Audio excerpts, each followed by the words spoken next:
Welcome back, welcome back. You already know what it is.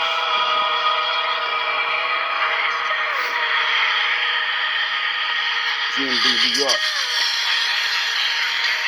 Don't let them fool you. We up.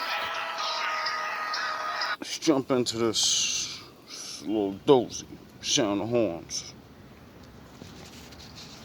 What used to be a conspiracy, but is now considered true? Story 1, Prism. The government. What used to be a conspiracy, but is now considered true? Story 1, Prism. The government is indeed monitoring the internet and even intercepting messages. When they declare publicly that they're going to monitor the internet, it's just bad PR. Better do it silently and not let average people know that. Now think how much of that stuff is not yet exposed and happens now behind the door. To me, I'm pretty sure they're using AI to train the data of all citizens with behavior, psychology, and more to use against them if needed. Imagine your government blackmailing you if you try to protest for something free. Story 2. The business plot, also called the Wall Street Putsch and the White House Putsch, was a political conspiracy in 1933 in the United States to overthrow the government of President Franklin D. Roosevelt and install Smedley Butler as dictator. While historians have questioned whether a coup was actually close to execution, most agree that some sort of wild scheme was contemplated and discussed. Story 3, Operation Northwoods, was a plot by the CIA to stage terror attacks within the United States as an excuse to justify an invasion of Cuba. The Kennedy administration shot the idea down, then later pushed for policies that would limit the reach and funding of the CIA. Then Kennedy was assassinated. There's an entire Wikipedia article on this, as well as publications made to the Library of Congress. The CIA, especially during the Cold War, was basically its own government. They did whatever they wanted, regardless of it was in the best interest of the country. Still happens some. Most recent example was during Trump's presidency. Trump issued an order that undid Obama's, which allowed government workers to use whichever bathroom they identified with. The CIA told Trump they would not be enforcing that. Now the order went mostly unenforced across the whole government, but that's not the point. The point is that the CIA made a public statement of insubordination. No other government agency has that kind of... Story 4. I don't think they do.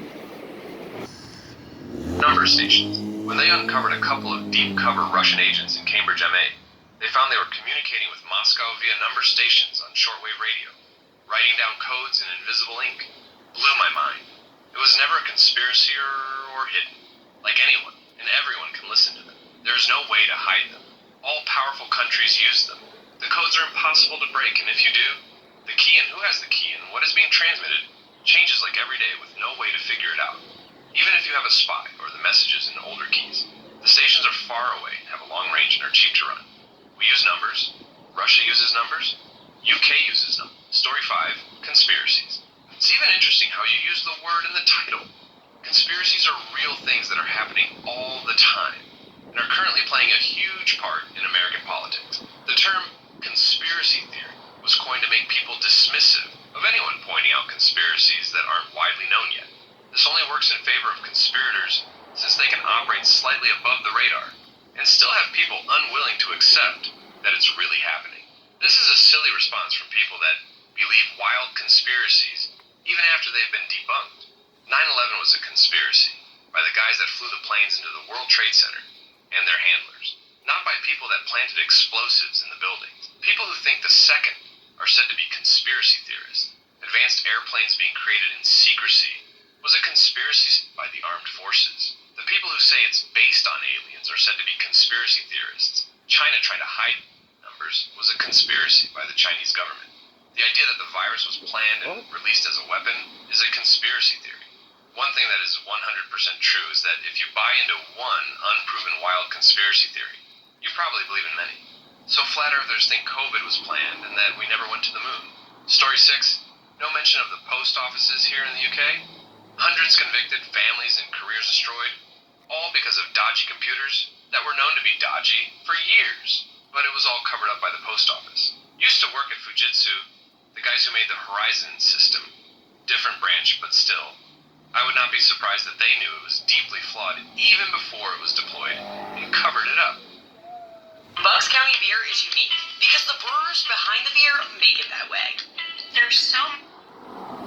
Just like several other projects I was employed in, there are a bunch of shysters who are still fleecing people with dodgy tech, mostly because of their slap it together fast and don't bother testing it development philosophy, hence why it's worked, past tense. Story 7, Operation Snow White. Church of Scientology infiltrated the IRS to ensure their tax exemption. They took on the IRS and beat them into submission. The same IRS that Batman's Joker dared cross. The same IRS that put Al Capone in prison.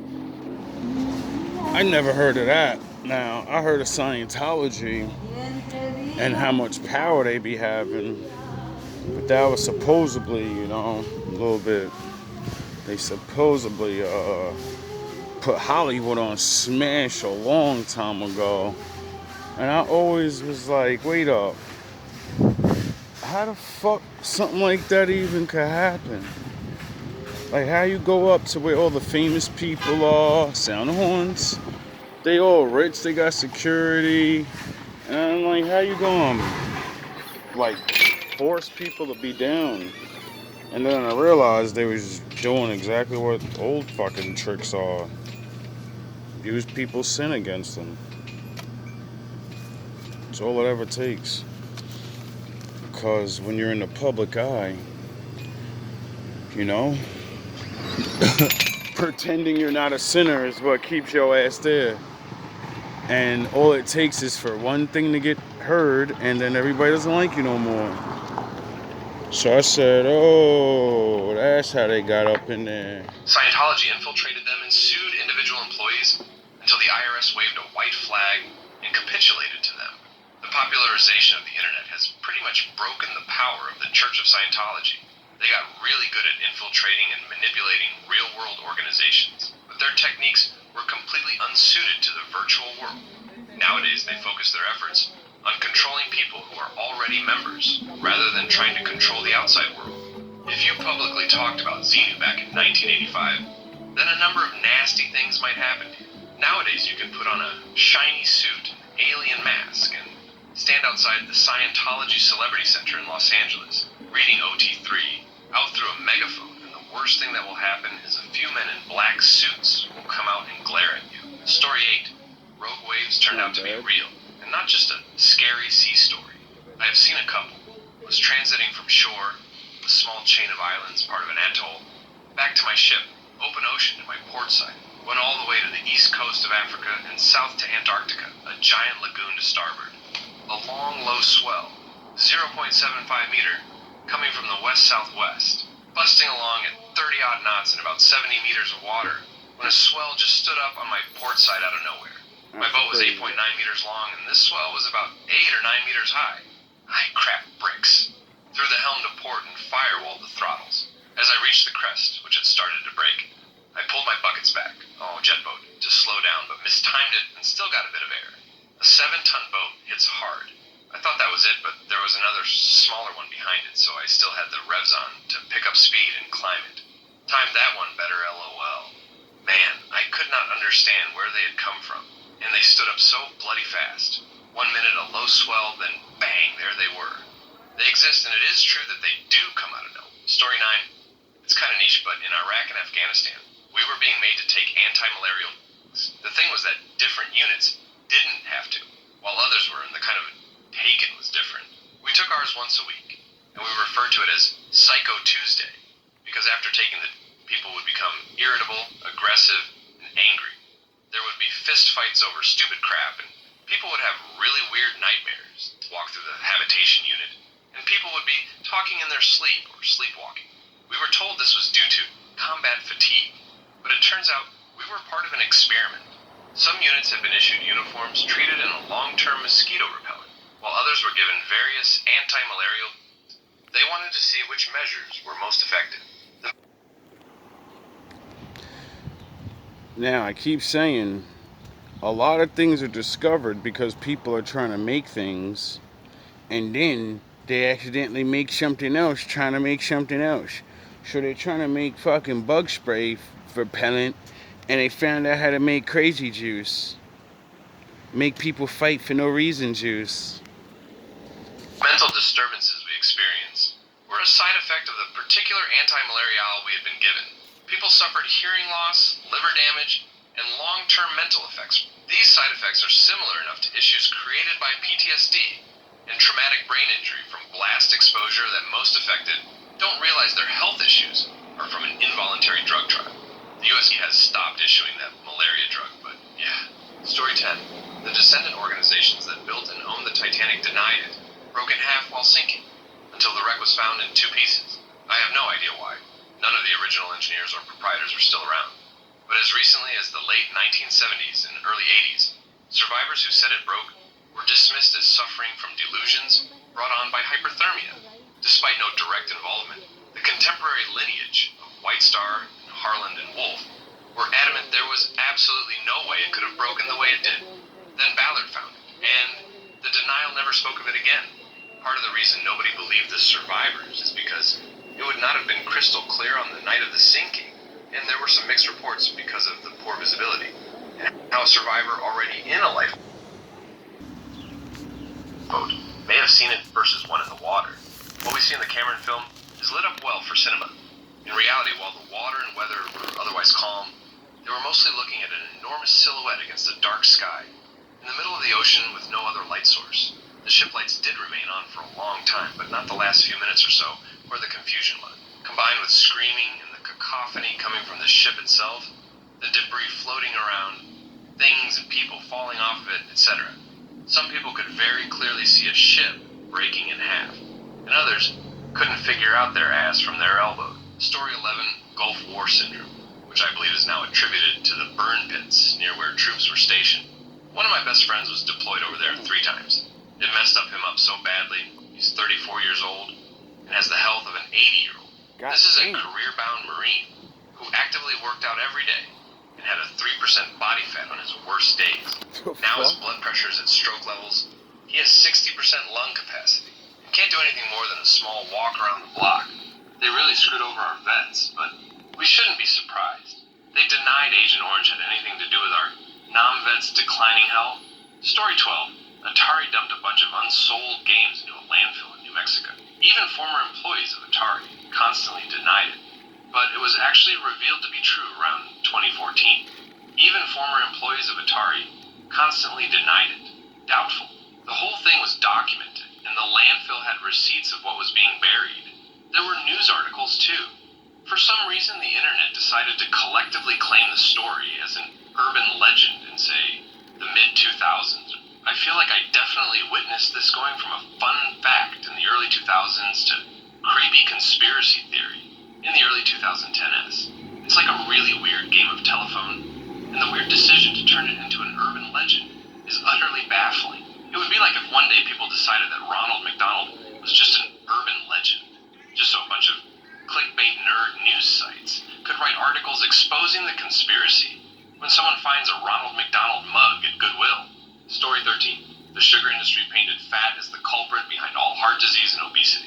Sadly, they're still getting away with it for the most part. They literally created the modern Western diet and ingrained, no pun intended, the belief that sugars and somehow starches, quickly converted as sugar then excess to body fat, are cool, but naturally occurring fat is not.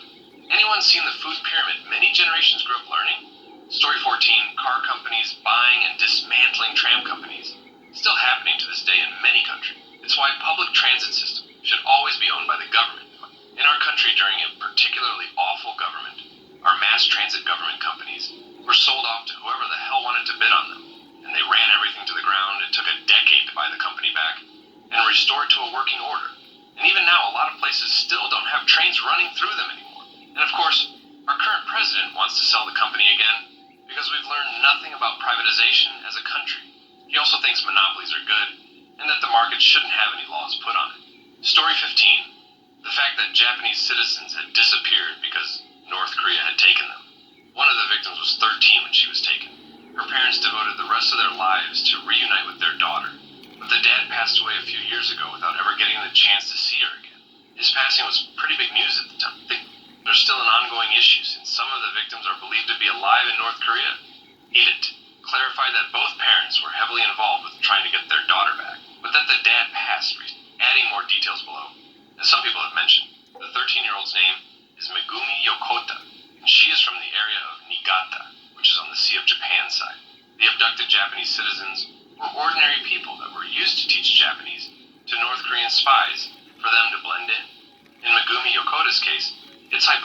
theorized that she might have witnessed some secret North Korean activity, and so she was to stay quiet. If that's the case, it makes a little sense why North Korea returned other Japanese citizens, but not her, and insists that she's dead. There was a North Korean spy, Kim Hyun-hui, who defected after a botched bombing of a Korean Airlines flight in Bahrain, and she confessed to being taught by one of the abductees, Yaiko Taguchi.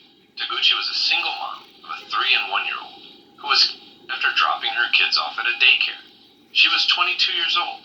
Taguchi was forced to teach Japanese to the North Korean spy, and it's reported that she often wept when talking about how much she missed her kids. Story 16. The most shocking to me is the CIA infecting people in South America with syphilis. Let's add the 40-year Tuskegee syphilis study that ended in 1972 to the list. In the study, investigators enrolled a total of 600 impoverished African-American male sharecroppers from Macon County, Alabama, with syphilis to observe the effects of the disease when untreated. By the end of the study, medical advancements meant it was entirely treatable, but not given to participants. After funding for treatment was lost, the study was continued without informing the men that they would never be treated. None of the infected men were treated with penicillin, despite the fact that, by 1947, the antibiotic was widely available and had become the standard treatment for syphilis. So for 25 years, they just let people progress through syphilis. In my opinion, it is part of the background to the anti-vax movement in African-American communities. Story 17, I used to tell people they were releasing updates to slow our phones down on purpose, so that we'd have to go out and buy new ones. They told me I was paranoid and that my phone was slowing down because it was just getting old. That's not how processors work. Eventually, they officially got caught and tried to spin it off as, we're doing it to save your battery life. Now it's just accepted and you're supposed to throw out your phone and buy a new one every 3 years indefinitely. Yay, capitalism. Story 18, I'm from Argentina and there were rumors about a Chinese military base in the province. After some time, it turned out to be true. There is a Chinese base here in Argentina. Don't ask me what they are doing here. Edit. I thought it was a rumor. It seems that it was news at the moment. Still at the moment, everyone around me thought that it was a rumor too. Also, the Chinese base is in Nokin, if you want to search it. It was on the news even before it was built. Especially since the political party that signed the treaty is always up in arms about Argentina being a sovereign country and not selling, giving land to outsiders. Do as I say, not as I do. Edit. Not for long, but the same government in Argentina that put in place one of the most strict quarantines in the world. You could only go to work, home, or the supermarket. People were arrested for walking their dogs or sunbathing outside their homes. Also as having guests/parties. It all came to light when a photo of the president, his partner, and like 10 other people celebrating a birthday. Story 19. Planned obsolescence. Our products are designed to break or wear out before it's necessary, with the best engineering and production techniques in order to create more sales. The Phoebus Cartel was an international organization which controlled light bulb sales worldwide and made sure they wouldn't last more than like 2,000 hours. The engineers actually had more difficulty accomplishing this than they had creating a better light bulb. The Centennial light has allegedly been burning for 121 years. Oh, guess what? It's not just light bulbs, and it hasn't stopped whatsoever. Story 20. It used to be an open secret that the media lies to the public. Little did we realize the system is built on lies, and lies are the most profitable. Halloween is on sale at Michael's. Get 50% off. Know or care about Taylor Swift's relationship status. And we're still in the privileged humdrum of discussing Ye's thoughts about people. I just don't care. He's not a world leader. Keep in mind when you read the news, what is not being presented, and the biases the sources have. I get my news by cross-referencing multiple sources, and yeah, I've seen a few hoaxes and just straight-up lies start or gain traction on Reddit, just like the sycophants at Fox News or CNN. It's honestly disgusting the double standards of news events and how they are reported on this website. But everywhere you go, the bias is this intense. It almost makes you want to never hear another opinion from someone on the internet, because every opinion is verified by some source of facts, backed by indignant retribution. Story 21, germ theory. Instead, putrid air, the miasma, was thought to be the cause of many illnesses, and you may be prescribed a trip to the seaside or your country house. Great book, The Ghost Map, about how one doctor in London tracked the cholera epidemic using a population health approach. His name was John Snow, and he showed how deaths trace back to one polluted water well. This was one of the nails in the coffin for the miasma theory, and opened up debate at the Royal Society for Alternative Causes of Illness. Story 22, the Bilderberg Group. Essentially, the Illuminati, a Originally set up after the war in an effort to boost influence of multinational companies and take away the volatility of nations, they believe that it may stabilize economies of individual nations and stop wars of the future. They may have had a point, but the whole thing is mad and shady. It was very secretive until they got found out. Story 23, Nixon's Republican election campaign in 1968, going behind the back of the U.S. government. It's one of the funniest truths I ever learned. So just like everybody else, you jump on the internet, you start hearing about that word, and you're like, God, it's dead, right? And you're like, oh, it's a conspiracy, you don't know. And then if you actually just really, like, look at people that wrote shit down, you'll find out a group of people got caught. That's it. Do they still exist now? I don't give a shit. They got caught last time, they'll get caught this time. Telling the Viet Cong to delay peace talks until after the election. That's now admitted as an actual fact. After winning the election, Nixon prolonged the war another 5 years and extended it to bombing Laos and Cambodia, creating the Khmer Rouge and the killing fields in the process. The Reagan Republican campaign is reported to have done the same with Iranians for hostages in 1980. But that is, of course, still a conspiracy theory. ATM. Story 24. Ronald Reagan worked with Iran to keep U.S. citizens held hostage in order to ensure Carter didn't get a win prior to election. After Reagan was elected, the hostages were released and he took credit. Wikipedia still holds it's a rumor, but people involved somewhat recently came out and said it was true. Carter is remembered for the gas lines happened under him and Nixon, high interest rates and inflation. But why did it occur? Retaliation for U.S. support for Israel in the 1973 Yom Kippur War and 1979 Iran Revolution. Ford or Nixon? I'm not saying that was wrong, but the redirection to blame Carter was wrong. Story 25. In 1986, Mexico imported radioactive powdered milk, fully knowing it was contaminated. The National Company of Popular Subsistence provided milk to lower-income populations in Mexico, and they bought it from the Irish Dairy Board, IDB. The problem was that following the Chernobyl accident, Ireland experienced radioactive fallout, affecting its territory, crops, and livestock. The IDB attempted to sell 40,000 tons of contaminated milk, first to Brazil, which rejected the offer, and then to Mexico, despite warnings from the World Health Organization and the Brazilian ambassador about the presence of radioactive cesium-137 particles. The Mexican Ministry of Health authorized them to import 2,436 tons of this milk. When the situation came to light, it was stated that the milk would be returned and not distributed. Well, it was still distributed, and to avoid localized harm, they sold it all throughout Mexico.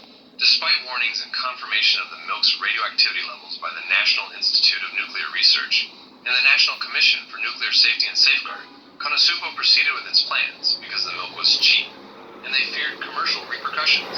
The Mexican government denied these events for a long time, even accusing several people of defamation and firing them from their jobs for speaking the truth. Eventually, under public pressure, the Ministry of Health ordered the return of the milk shipments in February 1988. God knows if they followed through. In the following decade, there was a 300% rise in cancer among children, the main consumers of this milk. As you can guess, justice was never served. Story 26, coming in late. But I used to work with a guy who was a hardcore conspiracy theorist. This was in the mid-90s, and he would talk to anyone who would listen about all the theories and stories he had or had heard. One of them was that the U.S. was controlling the weather. I didn't fully understand, or maybe never actually got the whole story from him. It just seemed so outlandish. I dismissed it out of hand. Years later, 2010 as, I met a guy who worked as a meteorologist or did some kind of weather forecasting for the Air Force, and he said, oh yeah, that we used to disperse potassium iodide in clouds to make it rain. I don't think you'd say. Of course I had eggs for breakfast. Almost as if it was common knowledge. It's called cloud seeding.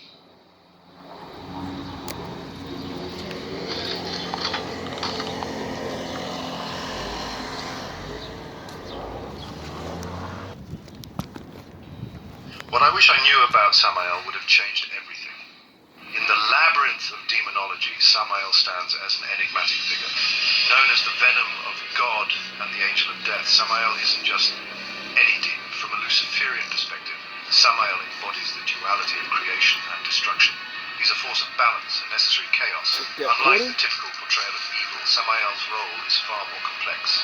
He serves as an agent of change, pushing the boundaries between light and darkness. Many Luciferians view Samael not as a malevolent spirit, but as a teacher. He challenges us to confront our fears, to embrace our shadow selves.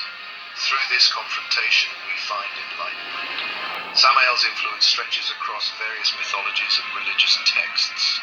He's often linked with Lilith, the first wife of Adam, representing untamed primal energies. Together they symbolize the balance of masculine and feminine, order and chaos. The next time you hear Samael's name, remember this. What I wish I knew about Samael would have changed everything. In the labyrinth of demonology, Samael stands as an enigmatic figure. Known as the venom of God and the angel of death, Samael isn't just any demon. From a Luciferian perspective, Samael embodies the duality of creation and destruction. He's a force of balance and necessary chaos. Unlike the typical portrayal of evil, Samael's role is far more complex. He serves as an agent of change. Oh, so he's the angel of duality, yin and yang. Oh, I didn't know there was a angel of yin and yang duality. And it seems like he's they're kind of calling him a demon, I think, but I think angels to bad people, I think they think they're bad because they're gonna fuck them up. Just like a good person and getting hurt by demons, they're gonna be like, that's bad. And then there's this guy that's the representation of light and dark. So there's an angel master window. Oh. I think I'm starting to understand the things that I say. I think I'm starting to understand who's kicking niggas' asses for me. Because my father controls everybody anyway. And if he's a teacher, I wonder if he would teach somebody that was on the bad side or good that's going in. I wonder if that's what his job is to do. You know? I mean, I don't know. I'm just learning. Just like everybody else.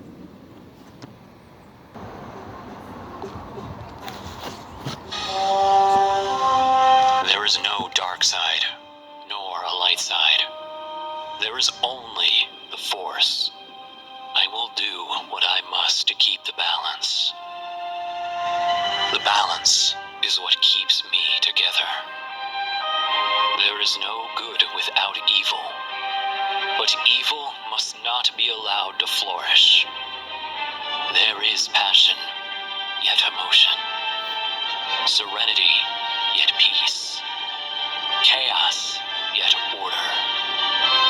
I am the wielder of the flame, the protector of balance. I am the holder of the torch, lighting the way.